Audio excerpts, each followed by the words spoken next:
Eto pala ang Facebook ni Laing Man dahil nga sa sobrang dami na ng napakilig ng tambalang Jenson TV at Laing Man, abay marami na rin ang naghahanap kung ano daw ang Facebook ni Laing Man.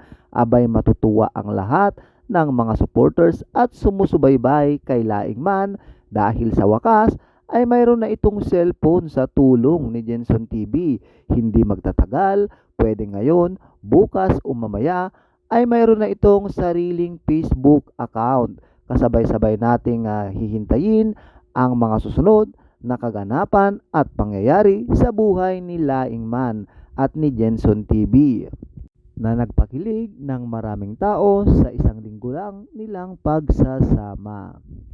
Ano ang masasabi mo dito, kaibigan? Mag-comment naman dyan sa baba, and of course, huwag mong kalimutang mag-subscribe sa ating YouTube channel kung gusto mo ng mga ganitong videos. Maraming salamat!